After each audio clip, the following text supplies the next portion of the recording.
Well, welcome back to Creative Live. We are here in our second segment on recording rock vocals with Andrew Wade. We just were learning all about how to insulate your mom's basement and all sorts of other awesome things, all the way from building a little tiny booth to like insulating a mansion and your air ducts and everything. So super interesting. What are we going to be talking about next?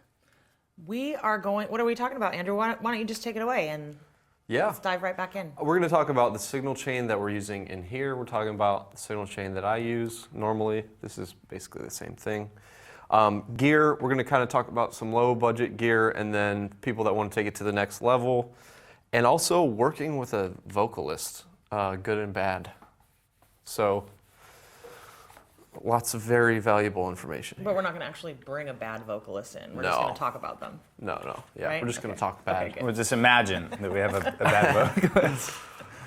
Okay, Awesome. So that's it. All right. And there it is, signal chain, working with a vocalist. Okay, oh yeah, we're going to be talking about choosing the gear to fit the vocalist. So let's see what diagrams we have here. Okay, cool. Gear, let's talk gear. Now,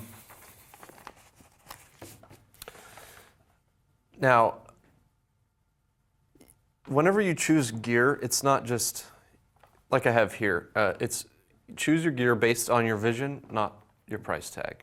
Now you have to understand about every piece of gear that exists. It's kind of hard to really know what you like until you physically try it. I mean, there's places where you can rent stuff.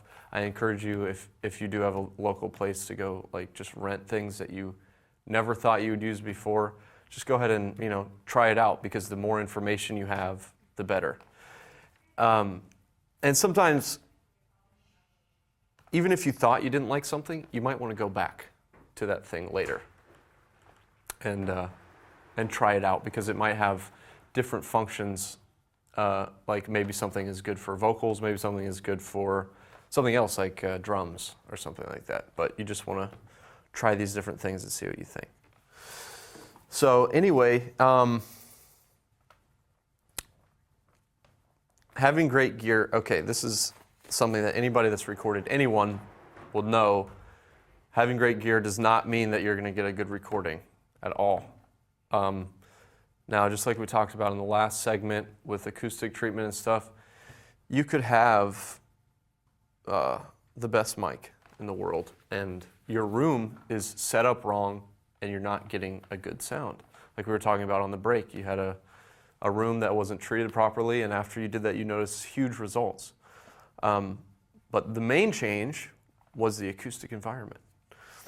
So it's really important to keep in mind, you can spend $10,000 on a microphone. Doesn't mean that anything good is going to come out of it. So you can also take a $100 microphone and make something incredible. So let's talk about the signal chain that we got going here. This is my basic signal chain that I have at my studio and that I've always used. So first you got the microphone, then the preamp, and my favorite outboard gear to use before recording is an EQ and a compressor. And then that goes to the converters, into an interface, into the computer, into the headphones, whatever. So let's talk about each piece of this chain. The microphone, first and foremost. So I'll be going back to this every once in a while. So microphone, first and foremost. We have a few microphones here. Some of my favorites, actually. I'll lift all these up. Now, you got dynamic mics, you got condenser mics, you got ribbon mics. We don't have any ribbon mics here in this segment, but okay. So first off, I'm going to try to give you guys the basic feel of each mic and why and when you would use each mic. Now, the best thing to do, and we're going to do this in the next segment, is actually do a little microphone shootout and see exactly what the microphones sound like with our vocalist, because everybody's voice sounds different. Everybody,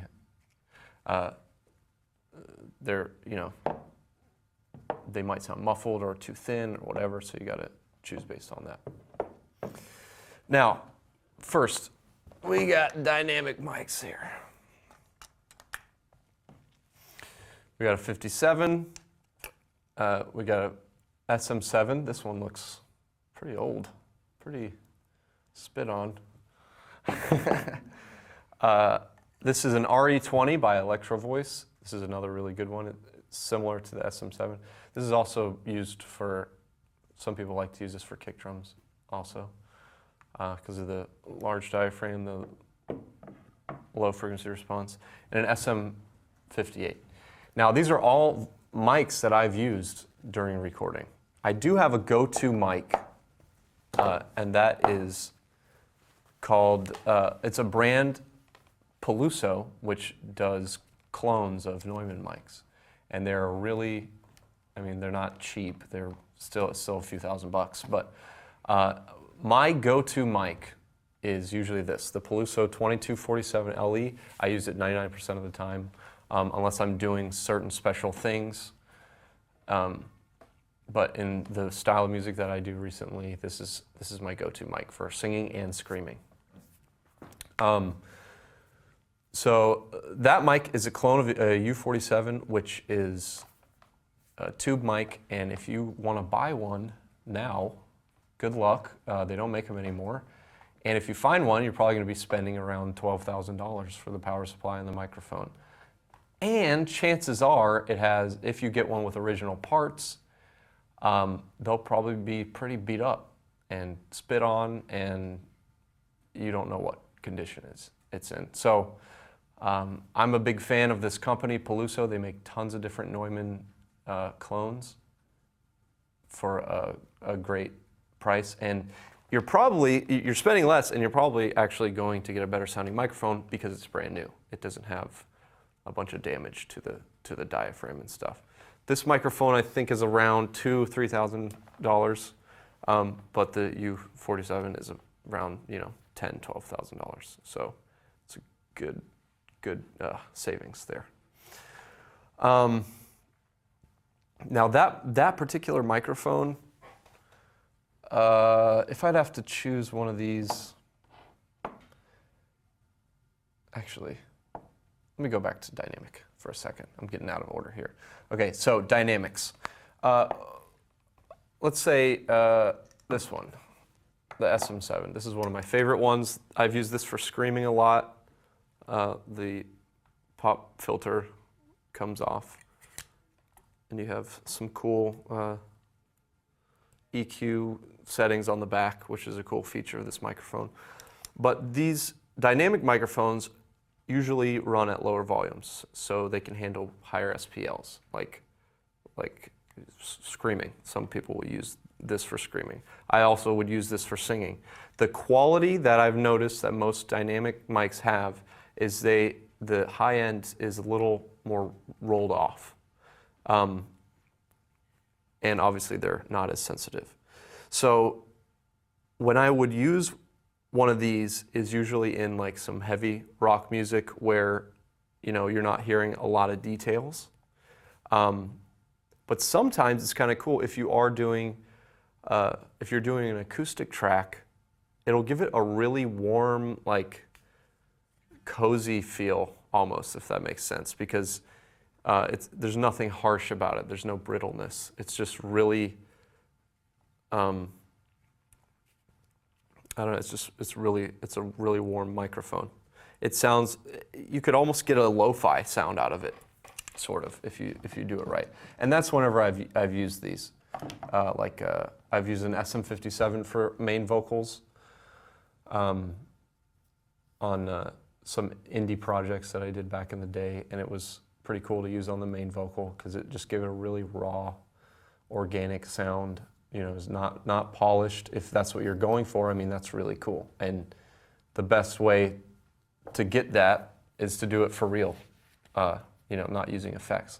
So I would choose one of these dynamic mics to get that kind of a sound.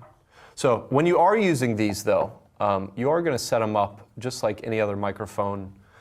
When you use an SM7, you're going to want to take off the pop filter and use a regular pop filter. If you guys don't mind, I'm going to take this pop filter off really quick and just bring it over to me.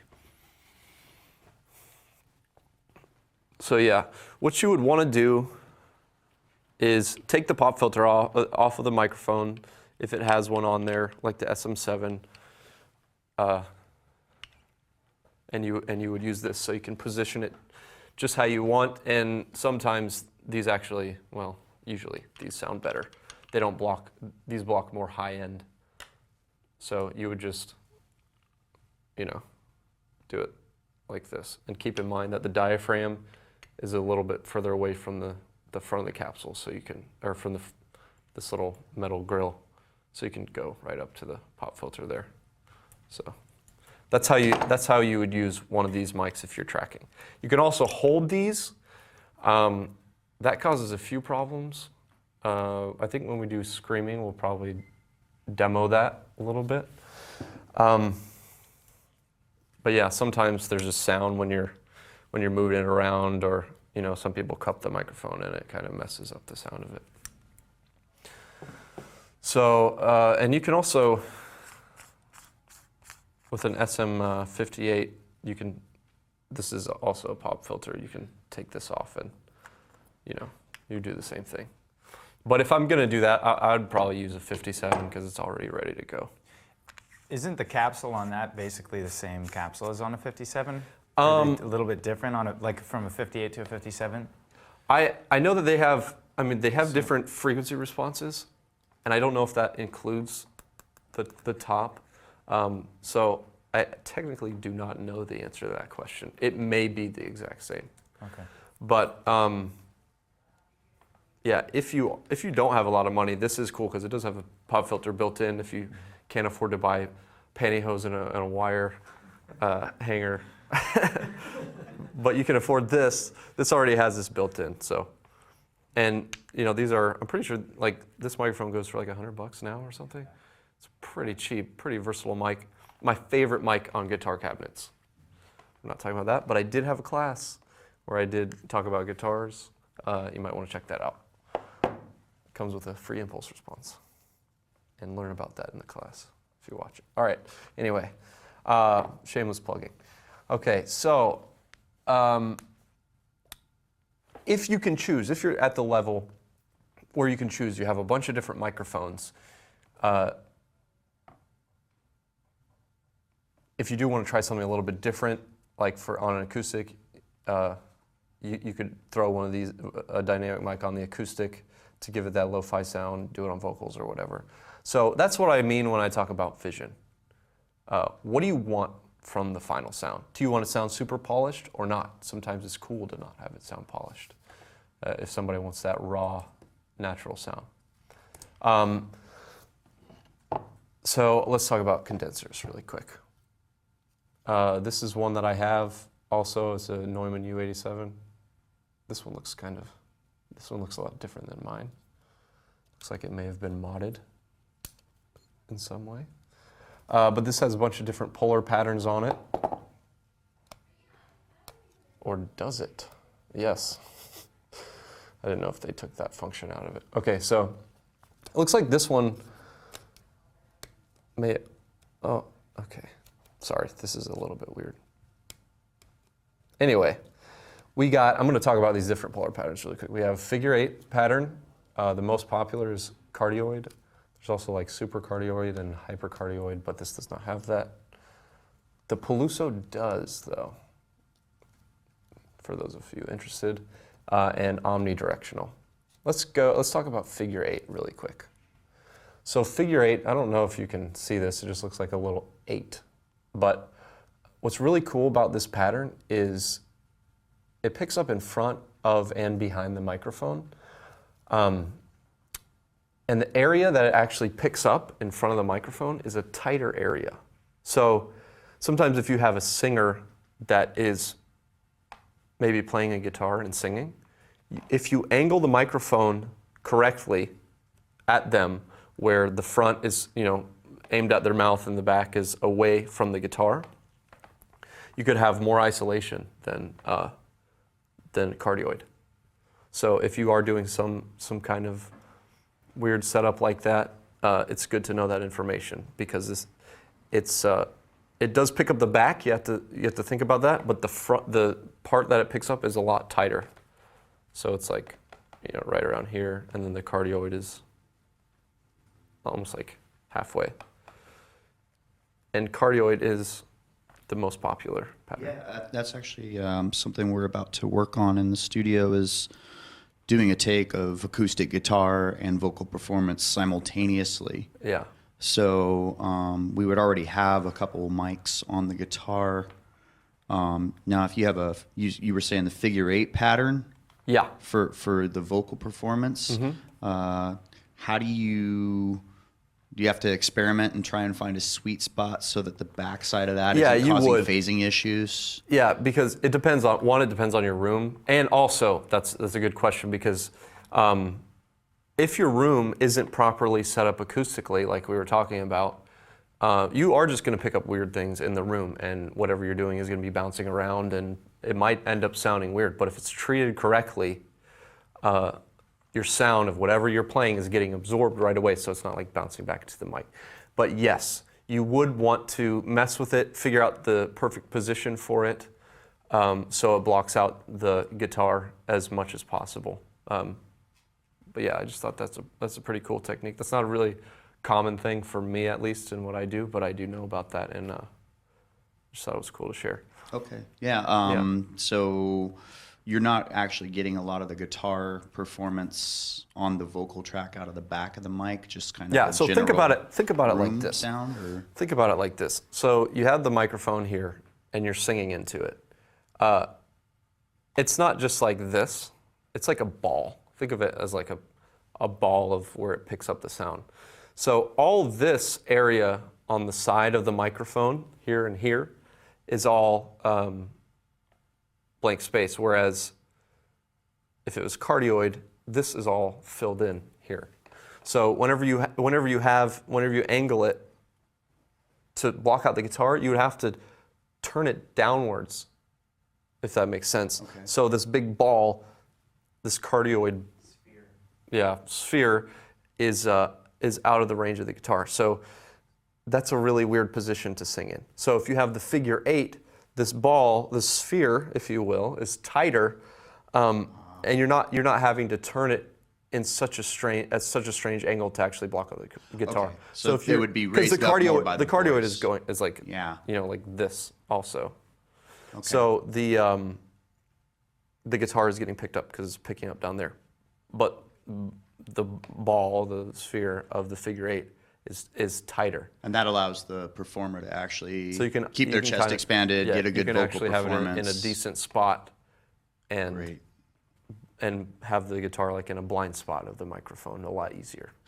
Understand. Yeah. So, but yes, if you do have a room where the guitar is kind of like bouncing back into the mic, it could be weird, but hopefully you have the room set up so the acoustic is just kind of getting absorbed into whatever's in front of it. Yeah, I think there's just enough room inside of our vocal booth room to be able to perform it inside there. Yeah. If you weren't able to do it inside of a vocal booth, though, would it be good to possibly play in front of a diffuser, or at least like some foam or something that'll absorb your... You could make... reverbs? I mean, after you guys... I explained the basic concept of absorption. If you understand that and you can just make a panel, without a back to it, that's just only absorbing sound that hits it from every angle. You could just put that in front of the guitar, and just so that sound has somewhere to go. Because if you are in an open room, that's what we're going to be doing when we're tracking vocals in here. Like, it's an open room, but the sound is getting absorbed immediately, and that's what you want. You don't want it to bounce around and then get absorbed for these really tight, detailed performances. You want it to be absorbed right away. So you would put some kind of absorption right in front of you that can take care of all those frequencies. Great, thank you. Yeah. So pretty cool function of figure 8. So cardioid looks like kind of like an upside down heart, rounded heart. It's probably the most popular one. It's the one that I usually always use. I usually have everything tracked separately, so I don't have to worry about that stuff. But the last one that I want to talk about is omnidirectional, and this is a pretty cool, a little fact about omnidirectional is it does pick up in every direction, obviously. That's what omnidirectional means. And it has a lot more high end to it. It has a lot more presence than the other patterns. Why that is, I have no idea. But if you're working with a vocalist and this is your only mic, and you're having a problem with the presence, you can actually switch it to this. If your acoustic environment is set up properly, you can switch it to this and you'll have no problem making it sound a lot brighter, and it'll cut through the mix a lot better. So, and then this is another one, C414, made by AKG, is these type of microphones are really popular. There's a bunch of different styles. I don't have this exact one, but I have similar ones. And this has all the different patterns on the front. And then it's cool because some of these have the a bass roll off on the back, and then a dB cut. But let's talk about the bass roll off really quick. That's one of the things that I actually really like about having an EQ to work with in the signal chain, because not every mic has this on the back. Like a lot of these dynamic mics don't have any kind of option for that. That one does. This one does. 57s and 58s do not. They're kind of naturally rolled off though. But some of these don't have any option for you to roll that off. And if you're using an actual tube microphone, those pick up a lot of the low frequencies. And when you're singing, I mean, you're not trying to make the vocals super duper bassy or anything. That'll just muddy up the mix. So it's good to kind of get it right there at the source. And now where that goes from there is into the preamps. There's a bunch of different kinds of preamps. The cheaper preamps that you'll get on some of the interfaces that are just the all-in-ones, they don't have, a lot of them are just kind of flat in character. Some of them don't have any cool like harmonic distortion or anything like that. It's just like a really flat kind of dead sound. And I'm going to go through the different brands and some of their characteristics. But APIs, for instance, are really punchy, good for rock, good for drums, really good for drums. Neves are known to add thickness a lot of in the lower mid-range area. Chandlers add warmth. What I usually use is a Chandler TG2 Abbey Road limited edition preamp. Those are the ones that I normally use on vocals and stuff. They have a really, that's basically what you heard on all those vocal demos that I showed you. They have, if you're working with like quieter things, they have a little bit of a hiss, but I don't know, I kind of like it for some reason. It's like it's pleasing, it's pleasant, but it's barely there, and you might hear it in another track, but when the vocals are just soloed. But the Chandlers really add a lot of warmth, kind of like roundness to the vocal. Now, there's a ton of different kinds of like Class A preamps, but I mean, I don't own them all. I haven't been able to use all of them, but it's good to know their different characteristics when you're choosing which one you want to do. So a lot of them have really awesome features. The SSL, some of the SSLs have a feature where you can add harmonic distortion. If you don't know what that is, it's it adds a whole new depth to the EQs. Usually in like the higher frequencies, it can add this level of clarity that you really can't get in any other way except for harmonic distortion. It's not distortion like on screams or anything like that. It's a lot more smooth sounding. Neves, I've noticed, I just bought a few Neves. I haven't been able to use them in a lot, but I can't wait. Neves, they have a silk button, and it supposedly makes it more musical somehow. I'll get into that later. I don't know how, or when, but I will. I also got recently the UA710 Twinfinity. They have a tube and transistor tone blending knob, which is pretty cool. So if you like the characteristics that you're getting from the tone of the tube, you can crank it all the way to that or the transistor or in between. So it's cool to know the different characteristics, and some of these are, like I said, whatever your vision is. Whenever you use these new pieces of gear, it's cool to have all this in mind. You know, when as a producer you have a certain vision and you want to get there, you know what to choose, or you know at least what direction to go in. Two questions from online real quick, Andrew. One is, what's the price range of some of these preamps that you're mentioning? Because I know there's quite a range. Yeah. I've looked at some of the Neves and they're pretty expensive. And then what? I'll talk about that. Okay. The price range for APIs are a little bit cheaper. I think you can get a 4-channel API for around, I think it might be like $3,000 or $4,000, which is great for 4 channels of like Class A preamps. The Neves that I got, they were a 2-channel. I think I got hooked up pretty hard, but you're gonna spend around $2,000 just for the 2 channels. The Chandlers are a little more pricey because you have to buy a power supply with them. The power supply is about $300, and then the actual preamp is around, you get 2 channels for about $2,500. And SSL is making a lot more like cheaper, less expensive products. I think they have a 4-channel for like $1,000 out. It's pretty inexpensive. I don't own that one. I did get the Neves though, obviously. I was talking about that. And the Twinfinity was a little cheaper. I think it was $900 for 1 channel. And I think they only sell them in 1 channels for the UA710s. So that's about the price range. But you can, to be totally fair to those people that are just starting out, I've tracked vocals on records using a Firewire 2610, which is a really inexpensive preamp.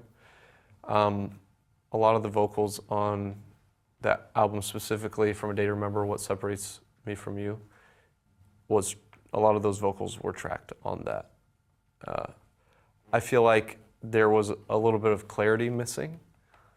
I haven't done a proper test between them, but I would assume it was that because the microphones were the same and the vocalist was the same and the environment was the same and stuff. So we were kind of out on the road when we recorded some of the vocals in a bus. Some people might be doing that. And in that case, you will be using like a vocal shield. You might want to buy a smaller one. You might not have room for pillows in the bus, but something like that will help a lot, and that's what we used.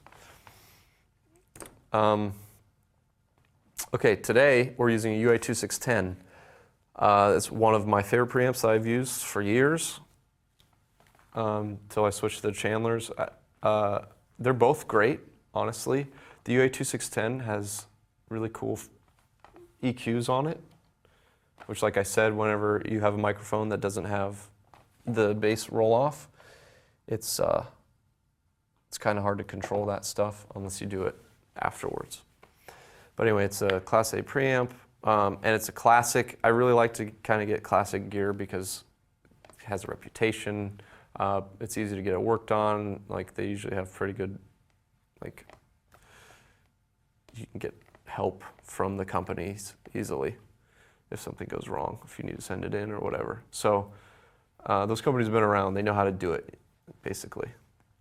I'm sure there's new gear that's out there that's great, but it hasn't stood the test of time. And to me, that says something. It's always cool to try new things, like I said. But for me, if I'm spending all that money, I kind of want to know that I'm getting something that's a classic. It's good. It's guaranteed to be good. Okay, so this is how I think of EQ and compression whenever I'm recording vocals, and I don't know if it's the right way, but it's how I think of it, and I feel like it is the right way. So, like I said, everything that I'm doing has been just from trial and error, and you've heard examples. So, if you like it, then listen. So, recording with compression should be thought of as a way to control the dynamics.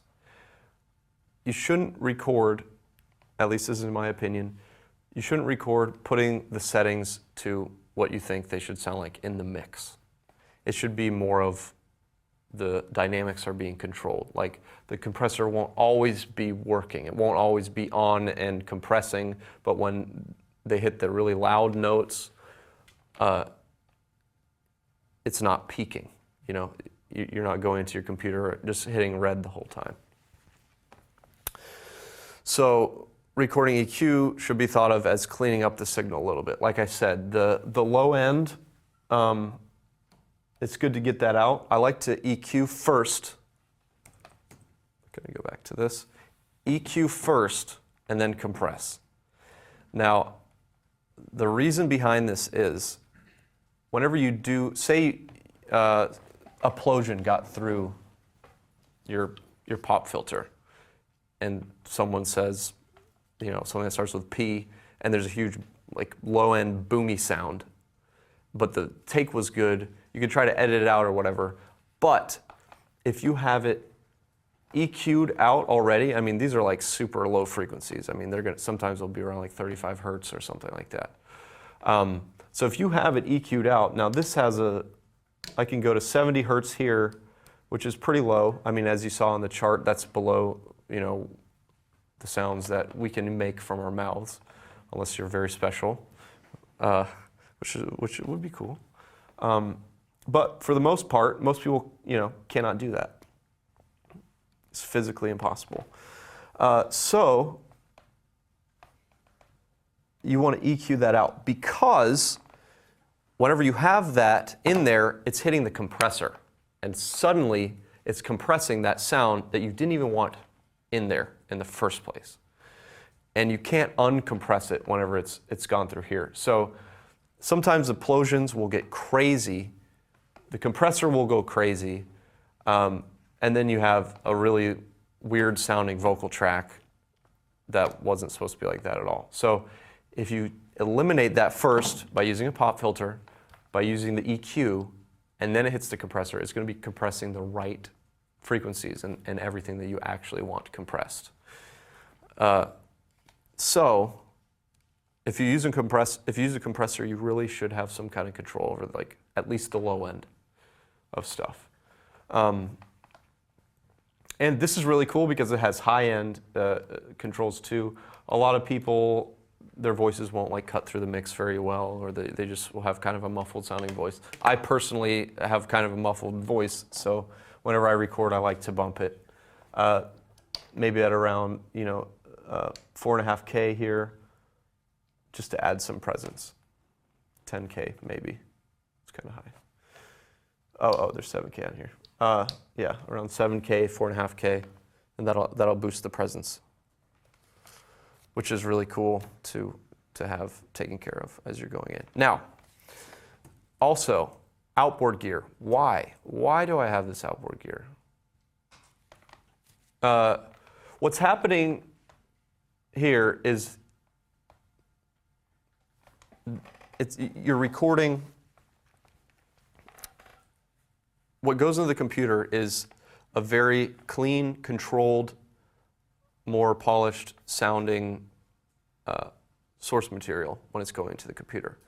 So it's not even hitting digital. It's not being converted to anything. It is in its most original state, and that is the best way to manipulate anything. There is no sample rate to analog. It's just when I'm talking, there is no sample rate. I mean, you're watching this on your computer, so there is some kind of digital conversion there. But if you're in the room, like you guys, you're hearing my voice. There's no sample rate. I can't change that. And that's what's happening whenever you talk into the microphone. It's absolutely pure.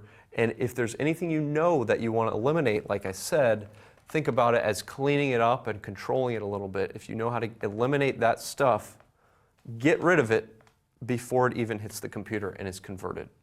So sometimes whenever you're getting into, you did have a really crazy plosion and you're trying to take care of it, and sometimes it's like causing other things to sound weird, or your noise floor is a little bit higher than it would be if you had just taken care of it right before it went in. So, and that's another thing, your noise floor. Whenever you're recording with compression, you can turn your input volume up higher. So all across the board, you're just getting more volume. And if you know anything about sample rates, quieter things have less detail just because of the nature of it, unless you're recording out some super high bit rate. But whenever you're recording something and it's really quiet as it's going into your computer, you have to think of a wave as let's say you zoom into a wave, for instance. It kind of looks like this, sort of, obviously. But if you zoom way in, you'll notice it's almost like stair steps. Now, those stair steps are the resolution of the actual wave, and this is all digital stuff. This doesn't happen before it gets to the computer. This happens after it gets to the computer. So the more steps you have, the higher the resolution. The more steps you have, the louder the source material is. So when you have a quiet signal going in, you have less steps, also, therefore, less resolution, also, therefore, higher noise floor. So when you're using outboard gear, you can get a better result in the end because you did it right while it was going in.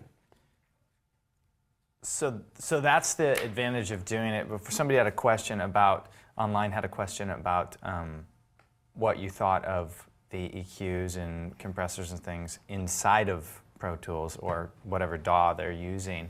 But this is analog, so there's a huge advantage because there's no sample rate conversion that's happening, right?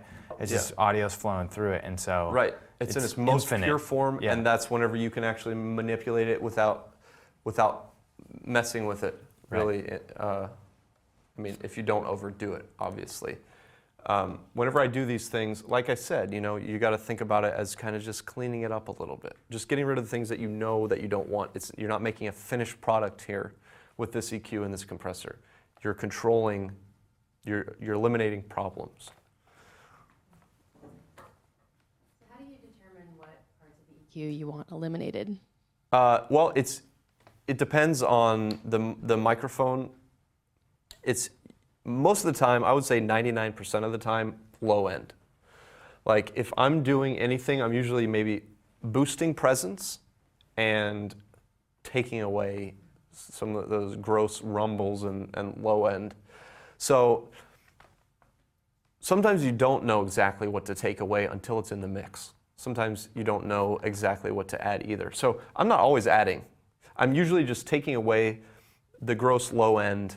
A car is driving by outside, and just the rumble of that is picking up on the microphone. Or somebody shuts the door in the other room, you see the huge wave in the waveform just from the actual pressure of the air going to the room. So those are the kinds of things. It's like unless you're recording a door shutting or a car driving by, those are things that you don't want. You're doing vocals, just like we saw. You know now the range of the human voice, frequency-wise, and it's like, okay, well, nobody's singing below 70 hertz. Nobody can even make a noise below 70 hertz. So it's pretty safe to say that I'm going to be cutting that out. So that's how I know. And boosting the presence, I mean, it's cool. I don't always do it. I don't really care. about that as much as I do with the low end. So just got to think about it in the right way. For the inexpensive and more DIY stuff at home, some years ago, I realized the advantage of having the analog stuff in the chain, and I actually just used, I think, a DBX 31 band equalizer, which I know isn't like the best thing for a studio, but it was it was a $150 EQ strip. Yeah, sometimes you can get away with like. And yeah, I would just cut some of the lows with that, and then for the compressor, I think I also had a little DBX 2-channel one. Yeah. And I noticed, for the guy that was online asking about using your plugins versus the outboard, even just a subtle EQ and compression with an inexpensive piece of outboard gear made a big difference, and I could still get some more custom tailoring out of the plugins. Yeah, like if you don't have a lot of money, you can, if you're thinking about it in the right way, as long as you don't have something that's really terrible, that's like completely coloring your sound in a bad way, as long as you understand those concepts, what we're doing with the compressor, we're not really getting the character of the compressor that much.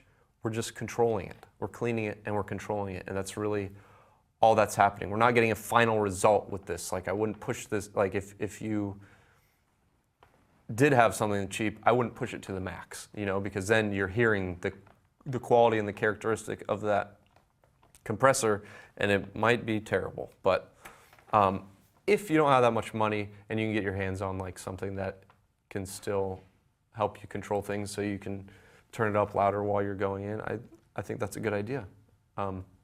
But I do highly recommend getting something like, we're using an 1176 for our compressor in here. I don't know if I said that, but yeah. Okay, yeah, pop filter. Well, there's also, there's different, here we are. There's different compressors, and like I said, we're not, I'm just gonna go back. We're not really going through these compressors to mix the vocal.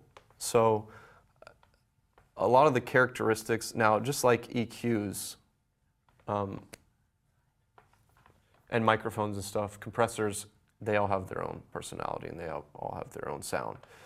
So that's not something that I'm going over because we're not like pushing these really hard. I just wanted to bring that up because it seems like I might be skipping that, but that's why. Okay, so pop filter. There's a bunch of different kinds of pop filters out there. This, I obviously had them pick up, the Creative Live team, I had them pick up my favorite type here. It's just, it clamps on to the microphone stand easily. It has a gooseneck arm that like really stays in place easily. That's gonna, some of them you bend and they just kind of slowly go back. My favorite kind just stays in place. I think that's probably everyone's.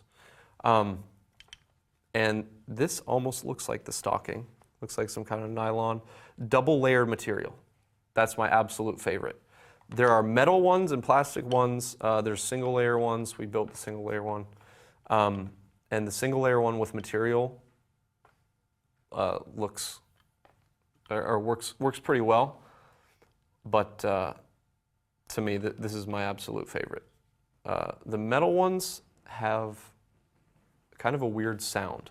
When you actually make a sound into it, like if you get too close, you guys might not be able to hear the actual details, but it adds a sound to it.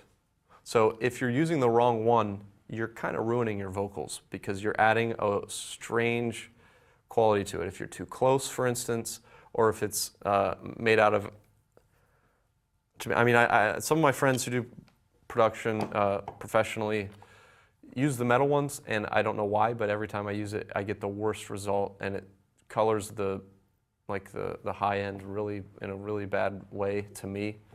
So I've been using these with material. Double layer material really stops it and doesn't really color the sound that much, and it's very transparent.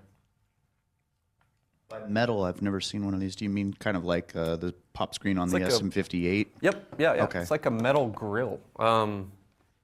And to me, they don't, I'm sure someone will yell at me online about this, but to me, they don't really work. Like, the air gets through still, and it makes it sound weird. So there might be a way to use it, but I just don't know. And I've tried them so many times. So I would say for everyone, this is easier because obviously there's no, you don't have to like learn how to use it. I don't know. So, yeah. Okay, working with a vocalist. This is a section here. Do we have any questions about what we talked about before I get into that? Vocalists are people too? Really? Really? I know, I was surprised when I wrote that. I think we should just keep moving on. Okay, cool. Yeah, let's keep powering through. All right, vocalists, yes, they are people too, just like you. Recording is obviously right here. It's as much mental as it is production know-how. Because you got to think, these people are, they're putting themselves out there. They're singing in front of a stranger. It's pretty uncomfortable, generally speaking. If you haven't worked with them before, that they don't know you, you don't know them. Just like the people that are coming in today, we're going to try our best to make them comfortable. But this is there's cameras everywhere. There's an audience. Like, this is like hardly ideal for an actual vocalist. But you got to realize, you got to think about it if you're going to do it yourself. I also do vocals. I mean, I'm not the best, so like, I am really putting myself out there because like I'm not like singing and impressing everybody. It's like it's hard, but I still got to do my best. So you will probably hear me sing a little bit whenever we do that, but whatever. Sometimes when you're bad, it makes the vocalists feel better because then they're like, oh, I'm better than that. So, all right, here we go. So, just like I said, you don't know what you're getting into, especially when you're working with strangers. You want them to do their best and feel comfortable with the environment, the equipment, and you. So, let's talk environment. Like in here, like I said, these cameras and the lights and stuff, it's just hardly ideal. What I do usually whenever I'm doing vocals is I want the environment to feel as calm as possible. So this might just be me and I might just be a freak, but I like to clean the room. I like to make sure that the actual environment is not cluttered. I sometimes will like put up candles or like dim the lights or turn the lights all the way off just to make it as calm and relaxed as possible, because like your actual heart rate can ruin a vocal take if it's if you're nervous or it's going too fast. So it's really important for the actual environment to not smell weird. It's important for it to be comfortable in every way. The temperature, like you have to cater to what the vocalist wants, They're the ones that you have to squeeze the performance out of. It's like, yeah, they might be paying you, but that's the person that you have to make work in the best way possible. You don't put soda in your gas tank and expect your car to drive. You got to put gasoline in it. So, I mean, it's simple, but a lot of people don't think about it. You have to put yourself in their shoes. Something else that I do also, because I record myself, if I ever do any kind of equipment change or like setup change or anything like that, I like to test it out myself. And I like to get behind, stand where they stand, wear the headphones that I give them, listen to it at the volume that they're listening to it at, and use the setup. Is it comfortable? You might notice that something is completely wacky and you're like, oh man, I've recorded tons of people and they didn't say anything about this. Like maybe there's like some weird latency or something like that. So it's important for you to put yourself in their actual position.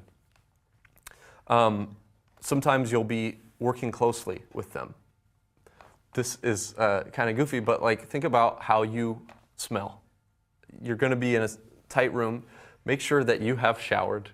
This sounds like dumb stuff, but I mean, these are real problems, people. Chew gum. Like, make sure that your breath isn't bad. Like, take everything into consideration. There should be no option for them to feel uncomfortable or feel weird or be like, thinking weird thoughts about what's going on. Don't touch them in a weird way. Like be a normal person. So, like I said, all these things are very important. So the equipment, and that's what I mean when I put equipment up there. Test your setup out. How does it sound? And I do that for every single aspect of my studio. Like, I like to sit behind the drums and put the headphones on, and what does their headphone mix sound like? I'm like, oh man, I could make this, one thing sound way better, or like I can't hear the snare whenever I hit it through the headphones. So just putting yourself physically in their shoes, you'll solve problems that you never even may have known were problems. You got to think about other people. So let's say you got all that stuff taken care of. Then they're going to sing in front of you. You want to assess their strengths and weaknesses quietly. You can't just say you suck. I think this is pretty obvious. With some people, you can be brutally honest. Others will lock up. Remember how personal vocals are. So sometimes you will immediately think, man, this is a horrible vocalist right away. You just got to sit there. You got to be patient. You have to let them get through the stuff, because sometimes a vocalist will surprise you. They'll have a strength in a certain spot. Like maybe singing high is their strength and they've been singing too low, for instance. So let them go through it and then form an opinion. Shouldn't be on the record or whatever. Sometimes you don't have that option. When you're recording other bands, they have a limited amount of time. You have to get it done. You can't just kick them out of the band. I have had bands break up in the studio because their vocalist was so bad. Yeah, and they're like, hey, we got to reschedule, we're getting a new vocalist. So it happens, and you got to be ready for that. So sometimes you might want to let the band decide that, so you don't have to say anything. So if anything, like I said, you want them to be comfortable with you. So if their band is yelling at them, that's not good to begin with, but it's better than you yelling at them, because it's going to be a one-on-one thing. I usually have everybody empty the room whenever I do vocals too. Like, make sure nobody's like sitting there just staring at them or breathing on them or whatever. Sometimes you're tracking in the same room as your vocalist, and sometimes you're not. But sometimes it's even better if the vocalist's mind is at ease, where it's like, I know that nobody is listening. I can't see anybody, but I know that nobody's in the room, and I know nobody can hear what I'm doing. So I'm suddenly more comfortable. Yeah, sometimes you can be brutally honest with some people. That's another thing. Like, while you're with the band, like, you're getting to know the people. So some people kind of need that push. They need you to be honest, and other people will lock up. And what you need to do is think about everybody individually. I know it sounds like walking around eggshells, but you kind of have to, because you want them to perform as best as they can. And I mean, it kind of goes into the guitarist and stuff like that. But like I say here, remember how personal vocals are. A guitarist, they're playing an instrument, and the sound that's coming out is the instrument. But a vocalist, it's their voice. It's attached to them. I mean, it identifies them. They're also, the lyrics are probably going to be really personal to them. Sometimes asking about the meaning of a song will break someone down, like, immediately. Like, I've had people cry, like they'll start talking about what it actually means. So you have to be really sensitive about your criticisms when you're talking about all this stuff, because you have no idea what's going through their head. And the best thing you can do is put their mind at ease. Okay, so some singers will get in there and kill it, and others think they're killing it, and then some of them are really talented without egos and with egos, so you'll get resistance. So let's talk about egos for a second. I gotta take a drink. This will be interesting. Yeah. Now, when you do start to work with bigger bands, you work with people that have success already, and it's like they kind of know that what they've done has worked. And the weirdest thing is whenever I get a small band and they have egos, I'm just like, where are you coming from? That doesn't really happen anymore. Maybe if you're starting your studio out, you're experiencing that now. I went through that. People are just like, they're small bands and they're terrible and they're just like being really mean to me, and I'm just trying to make suggestions and stuff. So sometimes for the smaller bands, it's not worth it.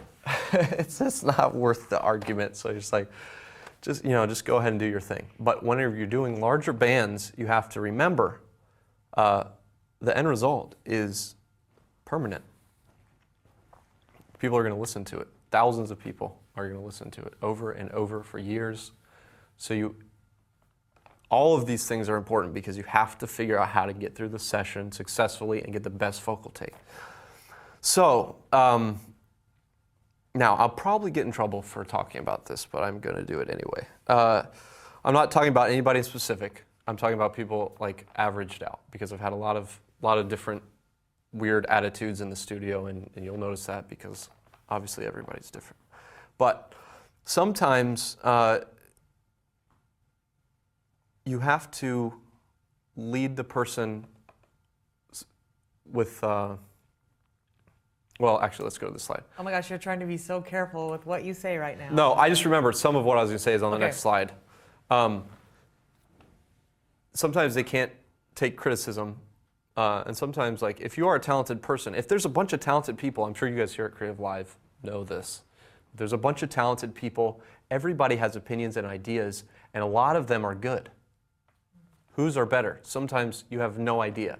So if you're working with somebody who has great ideas, you have to sit back. Like maybe you have a good idea, but just wait. Just hear their idea, let them get it out, and then maybe make a suggestion if you think it's completely necessary. Be as patient as you can. And avoiding arguments, keeping the, you don't want a tense vocal environment. If you think you're right and the other person thinks they're right, just try to avoid the argument, like maybe move on to something else, or just talk about it in a different way. I don't know. But, okay, so sometimes you have to lead the vocalist to...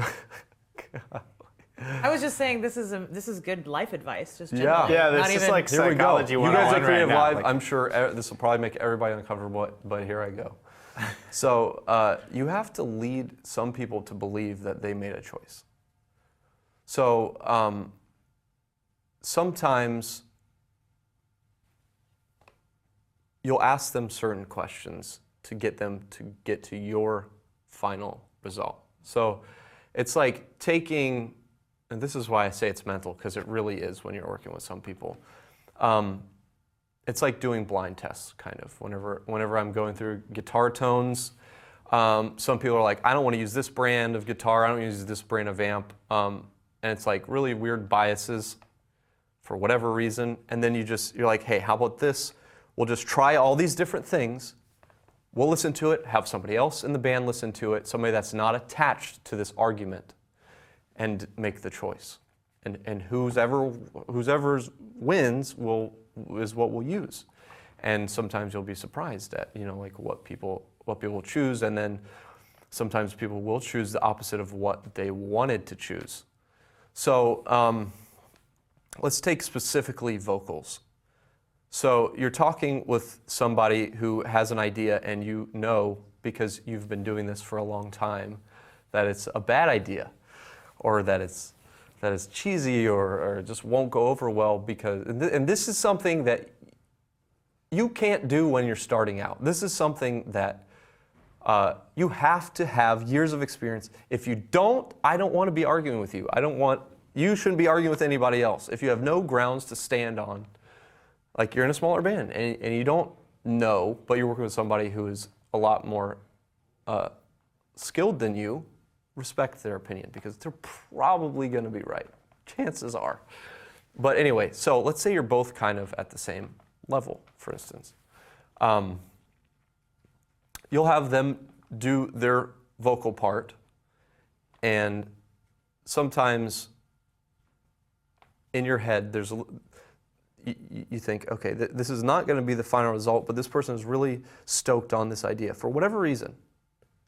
So what you do is you record it, and this sounds time-consuming, but sometimes you have to take time on these things. You'll record it and let them choose the next day. You think, okay, this doesn't sound very good. Record it, move on. So you come in the next day and they hear it, happens like that. Instead of getting into an argument about the part, you let it resolve itself. And that's one tip of actually doing it.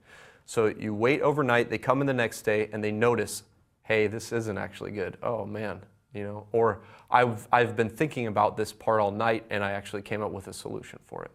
So that will happen when you're working with other people that are also skilled. So sometimes you gotta let them take control, even though you might have a better idea. And then when they're like, well, I don't really like this, then you can suggest an idea as though, hey, you might have been thinking about it all day. Hey, what if you just try this? Like, oh, okay, yeah, that's a cool idea. Sometimes that's the best time to suggest something. Sometimes it's your timing. Like, if somebody is struggling, they're frustrated. They don't want to hear it. It's like, I'm trying here, okay? I'm putting my own thoughts and my emotions into this, and you're just sitting here telling me that it's bad. If they can choose themselves that it's bad, and sometimes that's what's going to happen, they're not as attached the next day. Things have kind of dissipated. So that's when you go in for the kill. Like, how about this? Oh, great idea. Everybody's kind of relaxed. The tension is gone. So the worst time to get into an argument is when somebody else is frustrated and when somebody else is having a hard time and they're trying to get something written and they just can't. So, and I think that's a huge way to deal with people with egos. So what about you guys at Creative Live? I'm sure that you guys run into this problem a little bit. There's no egos at Creative Live. No? Never. Nothing. Yeah. Creative, let's not say We're egos, let's say creative differences. Creative differences. Well, I mean, it's just like, there's a certain amount of what is the technology capable of. So that's really where we draw the limit, and anyone.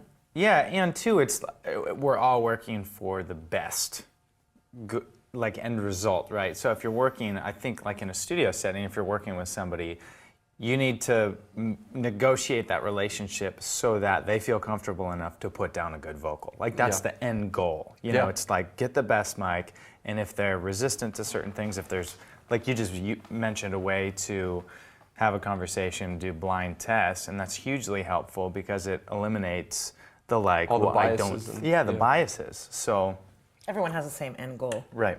Yeah. To make the best product possible. And you just got to know when to actually, know when to hold them, know when to fold them. That was probably like one of the biggest golden nuggets that we'll get out of the whole workshop, because I think that's huge. technology and all of the things that we're dealing with, if you cannot interact with people and cannot draw out the best in them, and you're not going to get the best. It starts at the beginning. How do you introduce yourself? How do people perceive you? Do people think you're just a jerk? Well, if you're a jerk, nobody's going to want to listen to your opinion. You know what I mean?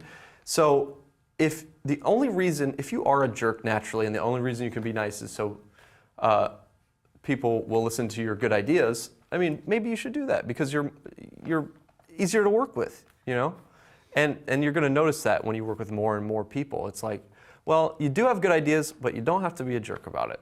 And nobody does. So we're going to have to do another class, Life Skills 101 with Andrew Did you have Wade. a question? In terms of your workflow when you have a vocalist in the studio, like how often do you have them listen to playback, and do you have any advice about, I mean, do you like have them listen back to every take, or is there like a good... No, not always. And when we actually track, I'm going to talk about all that stuff, which is in the next segment. But yeah, I actually have a really, hold on, I wonder if that's this section. Actually, I'm going to talk about that like right now. So we have about 10 or 15 minutes until our next break. Okay, we're good then. Okay. Good, I think. Okay.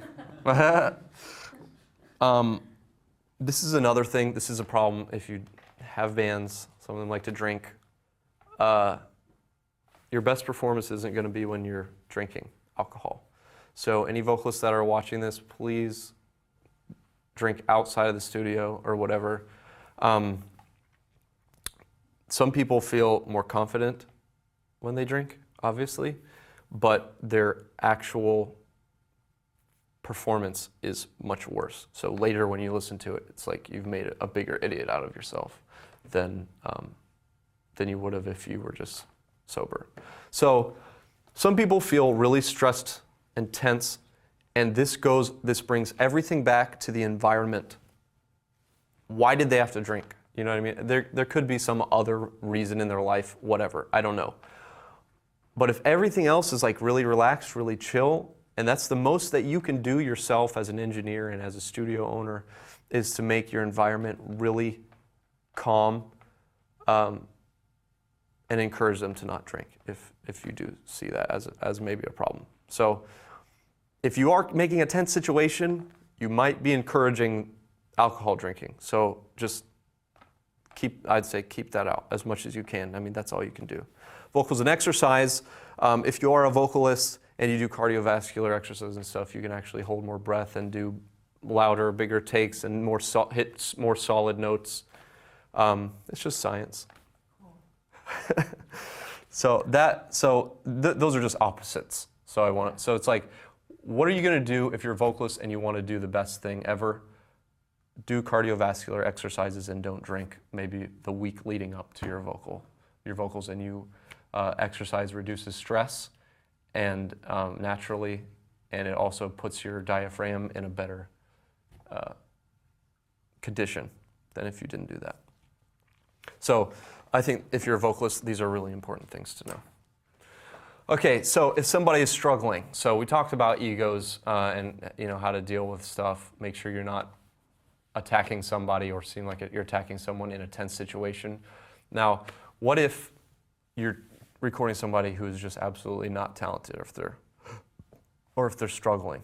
Now, some singers you'll hear the first few notes come out of their mouth, and it will be the worst thing you've ever heard. I've personally been through this a few times.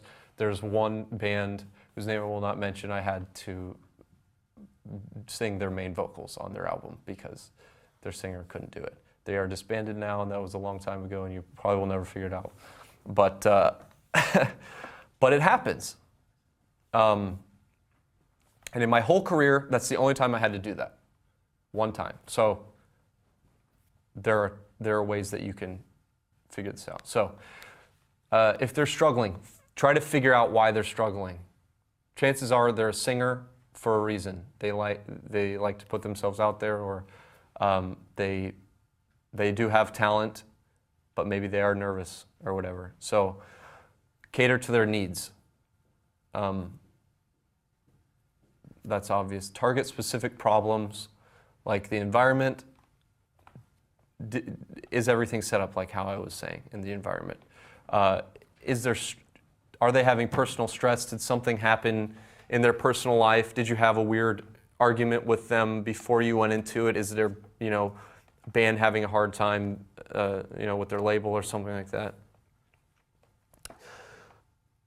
And if they are going through something, maybe push back the vocals or reschedule them, or just do them when they are in a less stressed situation. The time of day matters really bad. We could have done the singing parts earlier today, but I chose after lunch because that's my favorite time to actually start vocals. I personally, and I know this is with a lot of singers, have a hard time in the morning, like especially trying to push air out. It's like my body is not ready or awake, but you've been around moving, you get, food in yourself, and your system starts to work pretty well. So don't really expect a vocalist to do their best in the morning. Try to do it a little bit later in the day. Okay, these are really specific problems that I'm going to try to cover right now. They may be pushing too hard to hit a note. Sometimes whenever you try to sing really high, you actually need to back off and not push as hard, because sometimes you're actually overshooting the note or your voice is distorting, but you just need to relax. It all goes back to relaxing here. They may have an elevated heart rate. Exact same thing. If you're trying to sing a calm vocal part, it will never sound right. If you're a quiet thing, it will always sound weird unless you really are relaxed. Maybe have them sit down on a stool or on the floor or in a chair or whatever, to have them chill out, track it like that.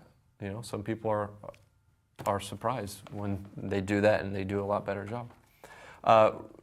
Be careful with your effects. I do not track with reverb or delay, because sometimes they'll be talking or singing and then they'll be hearing the playback afterwards and it's throwing them off. Make sure your latency in your program is as fast as possible, so they're not hearing themselves talk after they talk. Like I said, try actual equipment that you're having them use. Sometimes it's none of that stuff. And sometimes you got to make them feel comfortable. So you'll sing with them, and I'm going to sing with Jessica a little bit when she comes in. I'm going to demonstrate the difference between a male and female register, and I'm just going to sing with her, try to make her feel a little comfortable, show her that she can sing way better than I can, so she'll be excited about that. No intimidation there. Sometimes the melody just needs to be changed. Sometimes the melody is a difficult melody or a weird melody, or it just doesn't flow. So you could work on that with them to something that they're more comfortable with, something that's in their range, for instance. Actual lyrics might need to be changed. Sometimes your lyrics don't flow, or you're just struggling over some words. Make sure it's something that you can say or sing quickly. And if you can do that, that's like a little test that I do. If you can say a phrase quickly, then chances are you could sing it smoothly even when it's slower. But if you have a hard time saying something quickly, that's a good sign that it might need to be reworded, so it actually flows a little bit better, rolls off the tongue easier. Here's some of these are all like my favorite things to do. Sing a guide track and make it perfect for them to sing to.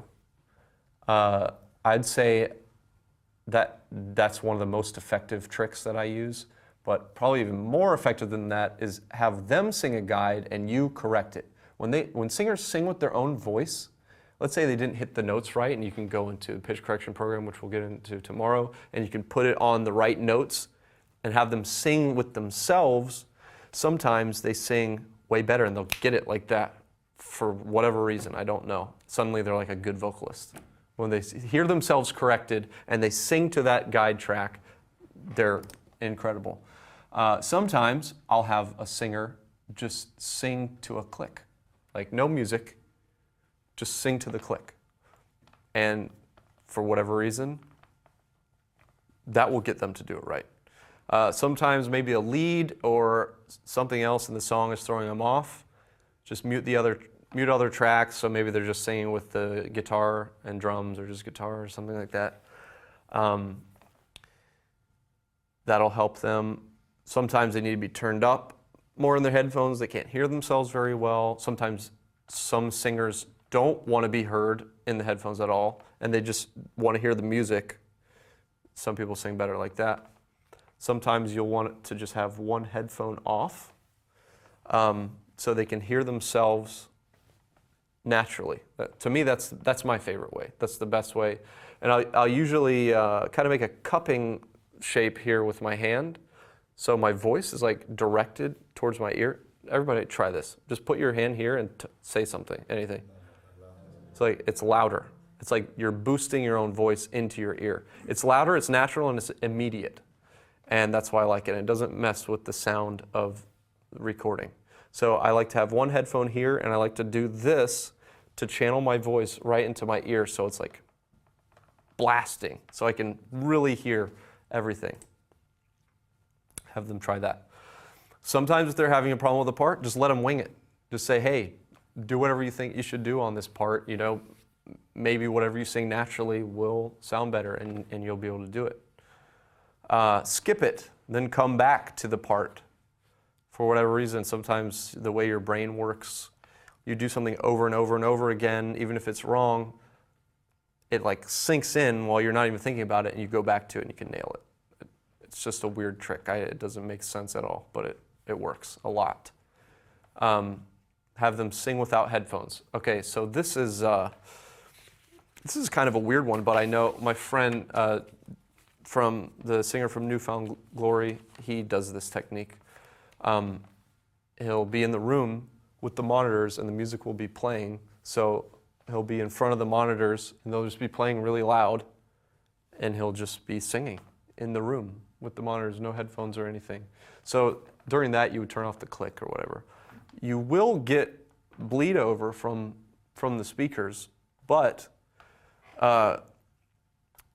when it's in the music, it's going to be like it's kind of hidden. You can't really hear it because like exactly what is being played. And I've done that a few times, and it's kind of cool. It's kind of annoying if you really want to get something super polished sounding. I think it would maybe only really work well for rock, not something really quiet like a soft piano song or a soft acoustic song or something like that. So with rock music, that works really well. Sing without headphones. Show a physical pattern with your hand, guitar, and melody. So like if you're la da da, it's like you can show them that it's going up here and then maybe back down or whatever. And sometimes like do that while you sing it. And sometimes they get it. So they can physically see a pattern. You can do it on a guitar. Sometimes maybe the guitarist is singing and you can show, it's like this pattern. It's like, oh, okay, I know how to sing that pattern. You can show them on MIDI, so you can physically see the notes as they sing. And sometimes you can just maybe need to change the key. So it's cool to try different keys on vocalists to see what key sounds the most relaxed for that person. So like whenever I was doing this song that we're going to do in the next segment, I actually Skyped with a female vocalist to work on the key, and I would just play it in a bunch of different keys to see which one sounded the most comfortable for her voice. It actually wasn't Jessica, it was somebody else, but usually female voices are pretty close in range. Have them sing close to the note. Okay, so this, like sometimes maybe the note is a little bit high and you don't have time to change the key of the song. You can just get them to sing close and then pitch correct it up to the note. It's unfortunate if you have to do that, but sometimes you got to do that. Create a scratch vocal with a repeat lead in. That sounds kind of weird, but I'm going to demonstrate that. This is a really cool technique. I'm going to demonstrate when we do the screaming in the fourth segment. It's a way, if a vocalist is having a hard time with a certain pattern, they basically pattern, then say weird pattern right there. So it's like you hear it a few times and then you do it. So sometimes it might be you doing the pattern, or a whisper track or some kind of guide track.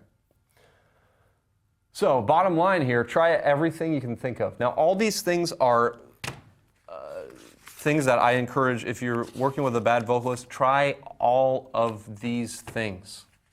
Sometimes it seems impossible. I've recorded some vocalists that some of my other friends have recorded, and they're like, how did you even get this guy to sing? Like, he is pretty bad. So it's because I try all these things. Like, I get to the bottom of it. I try to make sure I can figure out the problem. And these are gold nuggets. I mean, this is like a checklist that you should have, like whenever you're working with a bad vocalist. You just pull it out and go, let's try changing the melody. Yeah.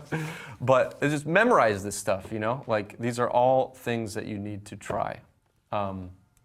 Get into their head, put yourself in their position, make sure they're comfortable. One thing that people always do that like never works is breaking a vocal part down scientifically. It pains me when I hear somebody do this to their vocalist, like somebody else in the band, like trying to explain it. I'm just like, that they don't get it. Sing this part like Cher, and then this next part needs to go up and sound like a mountain, and then this next part needs to sound like a babbling brook, or like something really, you know, a weird description. And just like, I know what I want it to sound like, and I don't even know what that means. So don't try to break it down that much. Vocals are all about feel. So they might want to, you know, have them wing it. I do want to just point out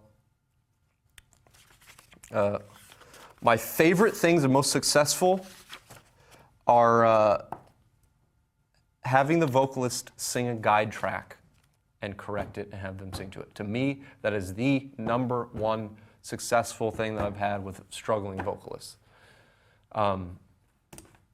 This is our last slide here. Sometimes you're limited on time, so maybe, for instance, just do that one technique and you can't transpose songs or whatever. Sometimes just wing it. That's also a really good one too. Remember, vocals are permanent and will be listened to for years, like I touched on earlier.